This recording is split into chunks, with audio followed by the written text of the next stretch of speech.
नमस्कार दोस्तों, हमारे YouTube चैनल लक्ष्य स्टडी पॉइंट पर आप सभी का स्वागत है। बात करते हैं रसायन विज्ञान के कुछ महत्वपूर्ण क्वेश्चन की, जो चैप्टर नंबर 6 संयोजकता एवं रासायनिक आबंधन पर आधारित होगा। यदि आपने इससे पहले का चैप्टर वीडियो नहीं देखा है तो आपको चैनल की प्लेलिस्ट में जाकर इस वीडियो को देख सकते हैं, अन्यथा आपको उस वीडियो का लिंक डिस्क्रिप्शन बॉक्स में मिल जाएगा। यदि चैनल पर नए हो तो चैनल को सब्सक्राइब कर लें, साथ ही साथ बेल आइकन को प्रेस कर दें ताकि आने वाली ऐसे न्यू वीडियो का नोटिफिकेशन सबसे पहले आपके पास पहुंचे। यदि वीडियो आपके लिए उपयोगी सिद्ध होता है तो इस वीडियो को अधिक से अधिक स्टडी ग्रुप में शेयर करें। बात करते हैं क्वेश्चन नंबर 1 की। क्वेश्चन नंबर 1 का संयोजकता शब्द का प्रयोग सर्वप्रथम किसने किया था?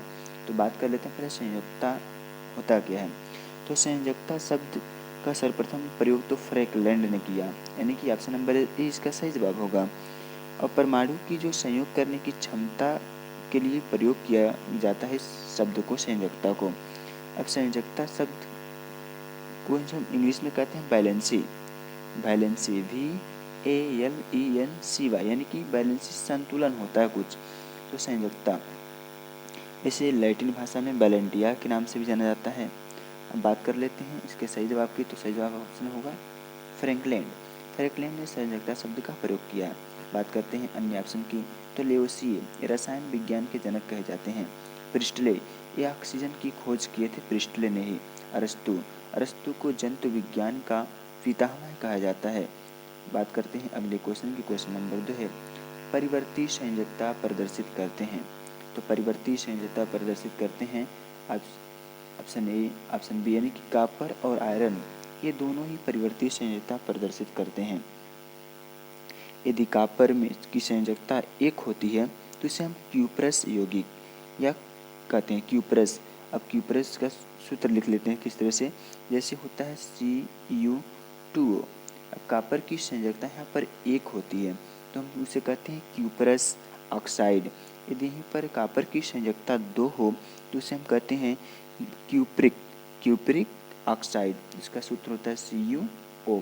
यहाँ पर जो संयोजकता होगी वो 2 होगी, वो उसे हम कहते हैं क्यूप्रिक, यानी कि परिवर्तित संयोजकता को प्रदर्शित करता है कॉपर। इसी प्रकार आयरन जब संयोजकता 1 होती है तो उसे हम कहते हैं फेरस, संयोजकता 2 होती है तो उसे कहते हैं फेरिक।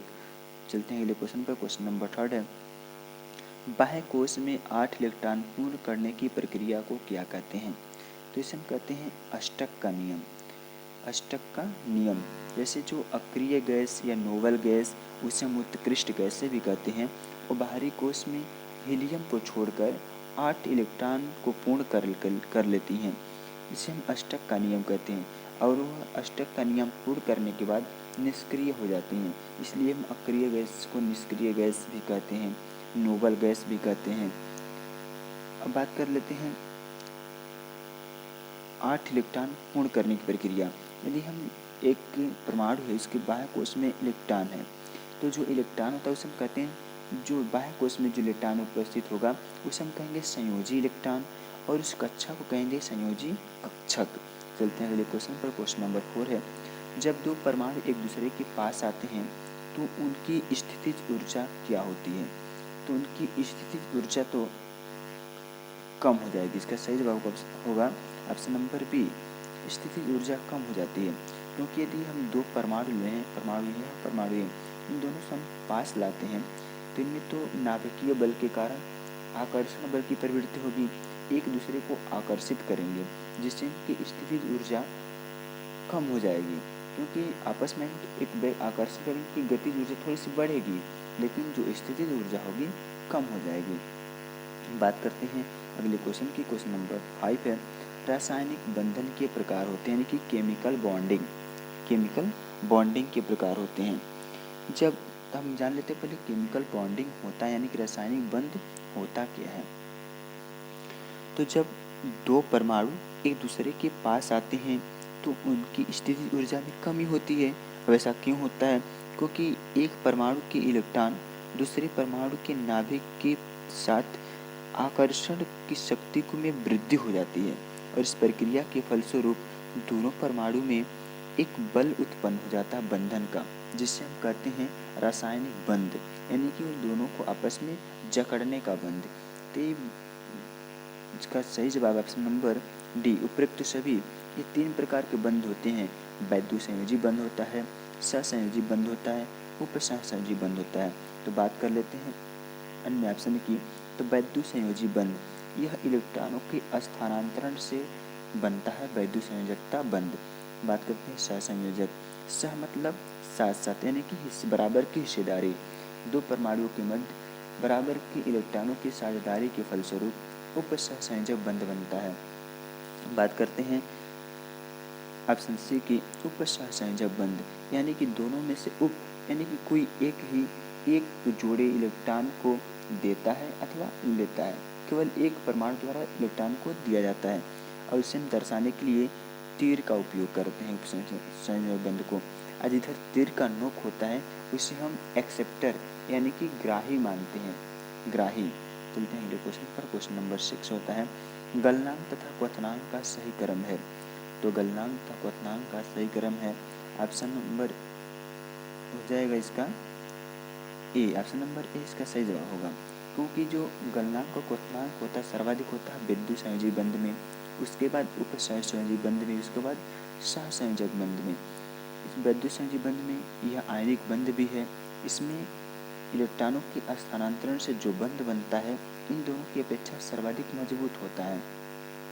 उसके बाद उपसहसंयोजक बंध, उसके बाद सहसंयोजक बंध, यानी कि गलनांक तथा क्वथनांक सबसे अधिक वैद्युत संयोजक में, इसके बाद उपसहसंयोजक में, उसके बाद सहसंयोजक यौगिकों में होता है। तो इसका सही जवाब ऑप्शन नंबर ए। चलते हैं अगले क्वेश्चन पर। क्वेश्चन नंबर 7 है हाइड्रोजन की यौगिक में प्रायः आबंध होता है। तो हाइड्रोजन की यौगिक में प्रायः आबंध होता है और होता है उपसहसंयोजक बंध का।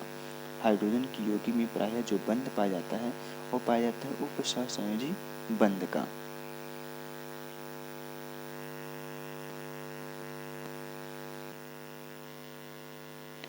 तो हाइड्रोजन की यौगिक में आबंध प्रायः पाया जाता है वो पाया जाता है सहसंयोजक बंध, यानी कि बराबर की हिस्सेदारी वाली जो बंध होती है उसमें पाया जाता है हाइड्रोजन यौगिक जो होते हैं हाइड्रोजन की, उनमें सामान्यतः सहसंयोजक बंध पाया जाता है। अब सहसंयोजक बंध की बात कर लेते हैं। तो किसी परमाणु में सहसंयोजक बंध 3 प्रकार से होते हैं, एकल बंध, द्विबंध, त्रिबंध। यानी कि जो एकल बंध होता है और द्विबंध और त्रिबंध। एकल बंध में केवल एक पाई बंध होता है और जो द्विबंध होता है उसमें एक पाई और एक सिग्मा होता है, और जो त्रिबंध होता है उसमें एक पाई और 2 सिग्मा बंध होते हैं। बात कर लेते हैं अन्य ऑप्शन की। तो होता है वैद्युत संयोजी बंध। यह इलेक्ट्रॉनों के स्थानांतरण से बनने वाला बंध होता है।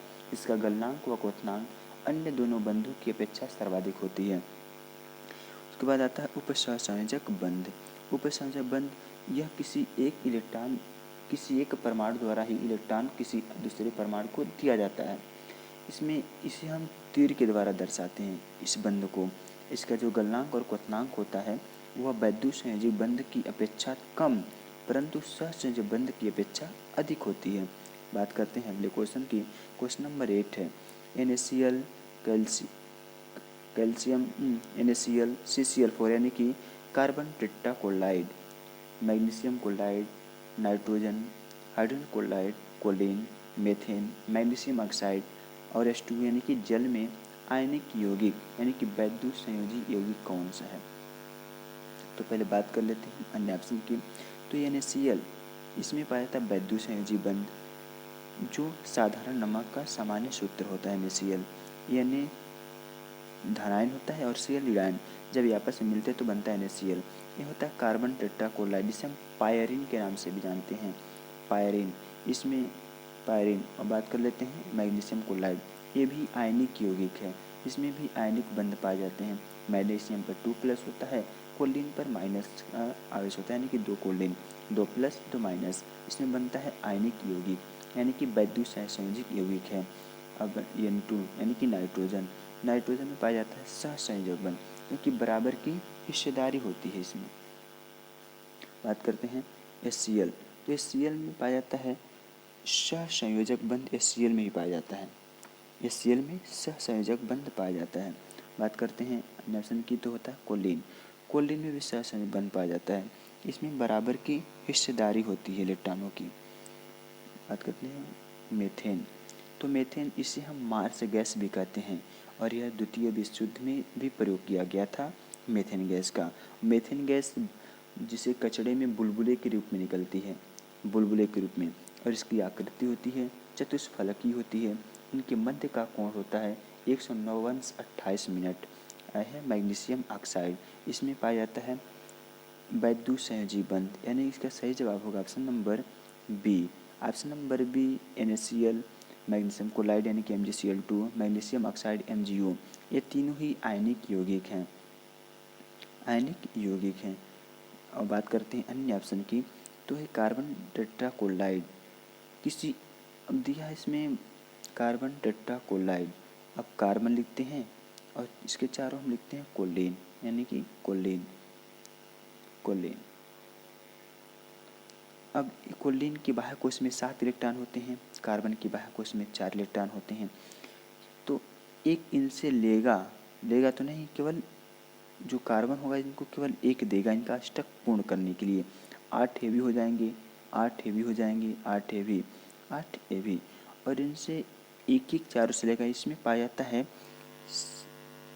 सहसंयोजक बंध, इसमें पाया जाता है सहसंयोजक बंध, और मेथेन में भी पाया जाता है सहसंयोजक बंध। चलते हैं अगले क्वेश्चन पर। क्वेश्चन नंबर 9 है, निम्न में से किसका बंधन कोण सबसे अधिक होता है? तो सबसे अधिक होता है बंधन कोण आपका एसिटिलीन की, एसिटिलीन।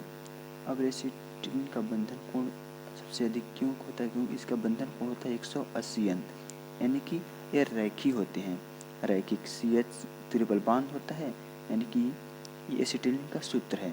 इसमें जो बंधन कोण होता है 180 डिग्री सबसे अधिक होता है। अब बात करते हैं अन्य ऑप्शन की, तो आता है एथिलीन। एथिलीन में डबल बॉन्ड होता है एथिलीन में, तो होते हैं H2 यानी कि H2। इसका जो बंधन कोण होता है 120 अंश, 120 अंश। अब बात करते हैं अन्य ऑप्शन की, तो आता है सी मेथेन CH4 जिसे हम मार्स गैस भी कहते हैं, एंड कार्बन टेट्राक्लोराइड जिसे पायरीन कहते हैं CCl4। अब इन दोनों में जो बंधन कोण होता है वो होता है 109 अंश 28 मिनट के बराबर होता है। बात करते हैं अन्य ऑप्शन की, तो आता है अमोनिया। अमोनिया इसका बंधन कोण होता है आपका 109 अंश, 109 अंश। बात करते हैं अगले क्वेश्चन की। क्वेश्चन नंबर 10 है, निम्न में से सहसंयोजक बंध पाया जाता है, सहसंयोजक बंध पाया जाता है। तो इसका सही जवाब है option number B H2S and C2H6, H6। इसमें अभी होता है hydrogen sulphide, hydrogen sulphide H2S। इसे हम जैसे सड़ी हुई मछली और सड़ी हुई अंडे की जो गंध आती है वो इसी गैस यानी कि हाइड्रोजन सल्फाइड गैस से ही आती है। अब बात करते हैं अन्य ऑप्शन की, तो सल्फर डाइऑक्साइड इसमें पाया जाता है उप सहसंयोजक बंध। बात करते हैं सी की, तो इसमें अमोनिया एंड BF3 है, इसमें भी उप सहसंयोजक बंध पाया जाता है। बात करते हैं KCl एंड NaCl यानी कि पोटेशियम क्लोराइड और सोडियम क्लोराइड, इन दोनों में पाया जाता है वैद्युत संयोजक बंध जो इलेक्ट्रॉनों के स्थानांतरण के द्वारा बनते हैं। और हाइड्रोजन सल्फाइड और C2H6 यानी कि एथिलीन है, इन दोनों में ही पाया जाता है सहसंयोजक बंध। बात करते हैं अगले क्वेश्चन, जो इस वीडियो का लास्ट क्वेश्चन है, वह कौन सा यौगिक है जो पानी में घुलने पर अच्छा विद्युत का चालक होता है जबकि इसकी पूर्व विद्युत का कुचालक होता है? तो इसका सही जवाब है आयनिक ठोस।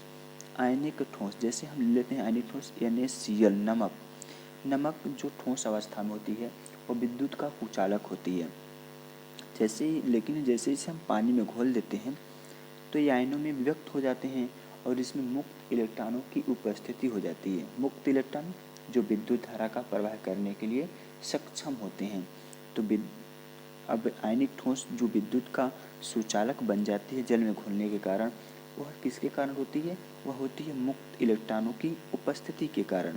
तो इसका सही जवाब ऑप्शन नंबर ए आयनिक ठोस समानांतर ठोस अवस्था में विद्युत के कुचालक होते हैं और जैसे ही हम जल या किसी अन्य द्रव में घोल देते हैं तो विद्युत के सुचालक बन जाते हैं। बात करते हैं अन्य ऑप्शन की, नेटवर्क ठोस। नेटवर्क यानी कि जो सहसंयोजक ठोस होते हैं उन्हें हम नेटवर्क ठोस के नाम से जानते हैं। यदि वीडियो अच्छा लगे तो वीडियो को लाइक और सब्सक्राइब जरूर करें। साथ ही साथ चैनल को सब्सक्राइब कर लें, इस वीडियो को शेयर करें। आपको वीडियो देखने के लिए जय हिंद, जय भारत।